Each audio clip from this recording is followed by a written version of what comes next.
Bonjour tout le monde, je m'appelle Laura, j'ai 32 ans et je suis là pour vous raconter une petite partie de mon histoire du combat que j'ai mené face au cancer. En 2006, on m'a diagnostiqué un cancer rare, autrement nommé synovialosarcome. C'est un cancer des tissus mous en fait qui s'était développé dans mon épaule. Toute une bonne tumeur. Voilà, une bonne petite installation, une petite décoration de l'épaule. On adore, décoration dangereuse pour la vie quand même. Les médecins avaient annoncé à ma mère que j'avais 50% de chances de survivre et 50% de laisser la tumeur gagner. Nous avons eu les résultats et ils avaient demandé à ma mère et mon oncle de venir avec eux afin de lui annoncer que c'était bel et bien un cancer qui s'appelait donc un synovialosarcome. C'est vrai que pour annoncer des nouvelles aussi graves et lourdes de sens pour les familles, il est conseillé d'avoir un proche avec le parent parce que souvent le parent va être submergé par le choc, la peur, la panique. Donc c'est mieux d'avoir une personne extérieure, même si c'est un oncle, une tante, un meilleur ami, quelqu'un qui puisse avoir plus de calme, les idées claires, afin d'entendre et d'écouter ce que les médecins annoncent vis-à-vis de la maladie, comment ça va se passer, est-ce qu'il y aura des traitements possibles ou pas, et quelles seront les procédures à suivre.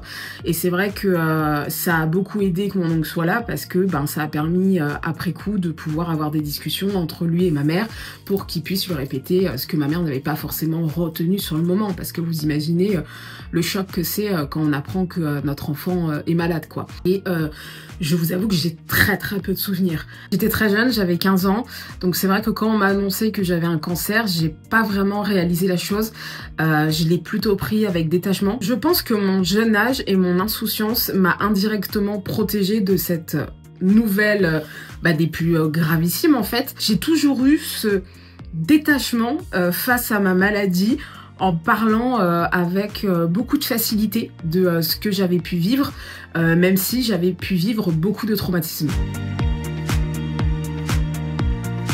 Cette chimiothérapie, donc c'est un traitement que j'avais, évidemment les conséquences ont été très fortes au niveau de mon corps, au niveau de mon mode de vie, au niveau de la perte de mes cheveux, du changement physique. Donc j'avais arrêté à l'époque l'école pendant 1 an. Cette chimiothérapie était là pour permettre de réduire au maximum la tumeur afin que les médecins puissent ensuite m'opérer et la retirer. Donc, ils ont décidé de prescrire en plus de la radiothérapie, ce qui est autrement dit des rayons. J'ai été brûlée au 3e degré sous le bras et sur le bras aussi, même si avec le temps ça s'est atténué. Ici vous pouvez voir la démarcation de la brûlure, voilà, qui prend tout au niveau de l'épaule. Donc j'avais un infirmier qui venait tous les jours pour me faire les soins à la maison. Au niveau de mon dos, les douleurs c'est catastrophique, hein, et puis le fait de ne pas avoir d'épaule et d'avoir un poids qui est mon bras, je suis constamment penchée. Et c'est vrai que maintenant, même si j'essayais de me mettre droite, je ne sais plus ce que c'est d'être droite. Mais ça déclencherait des douleurs énormissimes parce que mon dos, au fil des années, a développé une scoliose et a fait que mon corps est dans un certain positionnement, quoi. Être malade, c'est passer beaucoup de temps à l'hôpital. Quand tu es hospitalisé, tu as l'impression que ton corps ne t'appartient plus. Tu as toujours les infirmières qui viennent te faire des prises de sang, les médecins qui te font des opérations. Tu as des examens, les IRM, les radios, les échos. Tu as tellement d'examens médicaux au quotidien, de soins médicaux au quotidien, que tu as l'impression que ton corps ne t'appartient plus, en fait. Et c'est vrai que ça, c'est très compliqué parce que tu veux avoir la vie sauve, et pour avoir la vie sauve, il faut que tous ces professionnels de santé te touchent et fassent leur travail tout simplement. En fait, avec cette maladie-là, je ne peux pas rester assise trop longtemps, je peux pas rester debout. Peu importe la position que je prends, je suis en souffrance. Là par exemple, je vous parle face cam, mais je souffre le martyre au niveau de mon dos, au niveau de ma nuque, au niveau de mon épaule.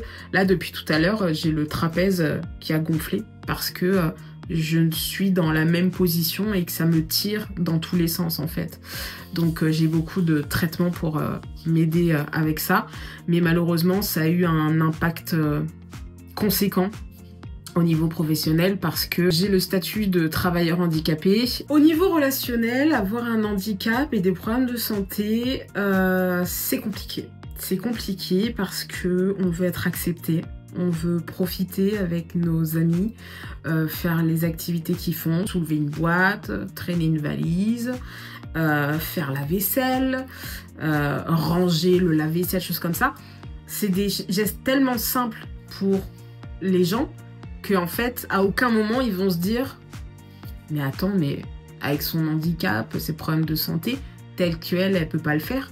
Peut-être qu'elle, c'est beaucoup plus compliqué de le faire. Peut-être qu'elle subit des douleurs pour certains mouvements. » C'est pas évident pour les gens d'aller se dire ces choses-là, et moi, je ne leur en veux en aucun cas.